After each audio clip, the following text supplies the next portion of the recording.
ಚಿಕ್ಕಬಳ್ಳಾಪುರ ತಾಲೂಕಿನಲ್ಲಿ ಐತಿಹಾಸಿಕ ಹಾಗೂ ಪುರಾಣ ಪ್ರಸಿದ್ಧ ಧಾರ್ಮಿಕ ಕ್ಷೇತ್ರವಾದ ಕಂಡಕನಹಳ್ಳಿಯ ಶ್ರೀ ಭೂಸಮೇತ ಶ್ರೀ ನರಸಿಂಹಸ್ವಾಮಿ ದೇವಾಲಯದಲ್ಲಿ ಇಂದು ಸ್ವಾತಿ ನಕ್ಷತ್ರ ಪ್ರಯುಕ್ತ ಭಕ್ತಿ ಭಾವದಿಂದ ಕೂಡಿದ ವಿಶೇಷ ಪೂಜಾ ಕಾರ್ಯಕ್ರಮವು ವಿಜೃಂಭಣೆಯಿಂದ ನೆರವೇರಿತು. ಸುತ್ತಮುತ್ತಲಿನ ಹಲವು ಗ್ರಾಮಗಳಿಂದ ಆಗಮಿಸಿದ್ದ ಸಹಸ್ರಾರು ಭಕ್ತರು ದೇವರ ದರ್ಶನ ಪಡೆದು ದೈವ ಭಕ್ತಿ ಮತ್ತು ಶ್ರದ್ಧೆಯನ್ನ ಮೆರೆದರು.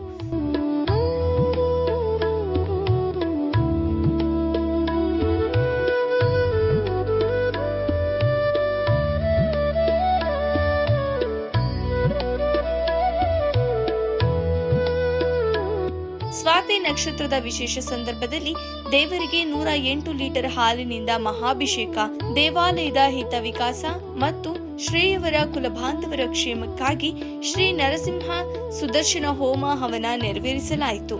ದೇವಾಲಯದ ಧರ್ಮಾಧಿಕಾರಿ ಜಿಕೆ ಧನಗೋಪಾಲ್ ರವರ ಸಾನ್ನಿಧ್ಯದಲ್ಲಿ ಧಾರ್ಮಿಕ ವಿಧಿವಿಧಾನಗಳು ಅತ್ಯಂತ ಶ್ರದ್ಧೆ, ನಿಯಮ, ಸಂಪ್ರದಾಯ ಪಾಲನೆಯೊಂದಿಗೆ ನೆರವೇರಿದವು.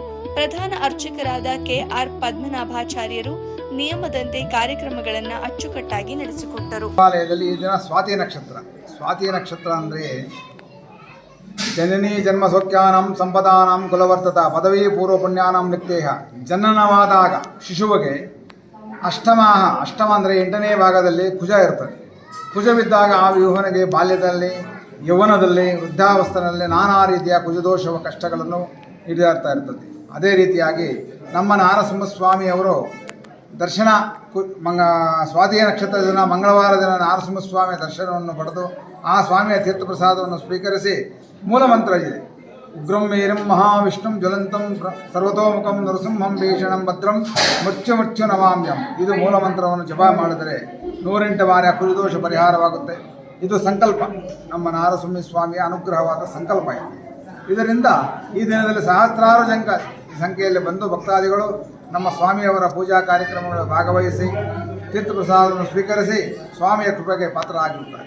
ಆದ್ದರಿಂದ ಈ ಬೆಳಗಿನಿಂದ ಸ್ವಾಮಿಯವರಿಗೆ ಪಂಚಾಮೃತ ನವಕಲಶ ಸ್ಥಾಪನ, ಪಂಚಾಮೃತ ಅಭಿಷೇಕ, ನಾರಸಿಂಹ ಸುದರ್ಶನ ಹೋಮ ಮತ್ತು ಸ್ವಾಮಿಯವರಿಗೆ ಉಯ್ಯಾಲೋತ್ಸವವನ್ನು ಸಕಲ ಭಕ್ತಾದಿಗಳ ಅನುಗ್ರಹದಿಂದ, ಅಭಿಪ್ರಾಯದಿಂದ, ಶ್ರೀ ಸ್ವಾಮಿಯ ಕೃಪಾ ಕಟಾಕ್ಷದಿಂದ ಬಹಳ ವಿಜೃಂಭಣೆಯಾಗಿ ನೆರವೇರಿದೆ. ನಮ್ಮ ದೇವಾಲಯದ ಧರ್ಮದರ್ಶಿಗಳಾದಂಥ ಸನ್ಮಾನ್ಯ ಶ್ರೀ ಧನಗೋಪಾಲ್ ಅವರನ್ನು ಕೇಳಿದಾಗ ಸ್ವಾಮಿ 12 ಗಂಟೆ ಮೇಲೆ ಬರ್ತೀನಿ ಅಂತ ಹೇಳಿದ್ರು. ಅವರು ಬರೋಕ್ಕೆ 12 ಗಂಟೆ ಸಮಯ ಬೇಕಾಗುತ್ತೆ. ಅವರು ಬಂದು ಶ್ರೀ ಸ್ವಾಮಿಯವರ ಸೇವಾ ಕಾರ್ಯಕ್ರಮ ಭಾಗವಹಿಸಿ ಶ್ರೀ ಸ್ವಾಮಿ ಅವರಿಗೆ ಹೆಚ್ಚಿನ ರೀತಿಯಲ್ಲಿ ಆಯುರ ಆರೋಗ್ಯ ಐಶ್ವರ್ಯಗಳನ್ನು ಕೊಟ್ಟು ಇನ್ನೂ ನಮ್ಮ ದೇವಾಲಯದ ಅನುಕೂಲವಾಗಿ ಅಭಿವೃದ್ಧಿಯಾಗಬೇಕಂತೇಳಿ ತಮ್ಮಲ್ಲಿ ಸೋನೆಯ ಪ್ರಾರ್ಥನೆ. ಅದೇ ರೀತಿಯಾಗಿ ನಮ್ಮ ಮಾನ್ಯ ಶ್ರೀ ದಿವಂಗತ ವೆಂಕಟೇಶ್ ಅವರ ಪುತ್ರ ಶ್ರೀಮತಿ ಶ್ರೀ ಹೇಮಂತ್ ಕುಮಾರ್ ಅವರು, ಇವರು ಸಹ ನಮ್ಮ ದೇವಾಲಯದಲ್ಲಿ ಮುಂದಿನ ಧರ್ಮ ಕಾರ್ಯದರ್ಶಿಗಳಾಗಿ ನಮ್ಮ ದೇವಾಲಯದ ಒಂದು ಅಭಿವೃದ್ಧಿಗೆ ಶ್ರಮ ಮಾಡಬೇಕಂತೇಳಿ ತಮ್ಮಲ್ಲಿ ಸ್ವಯಂ ಪ್ರಾರ್ಥನೆ. ನಮ್ಮ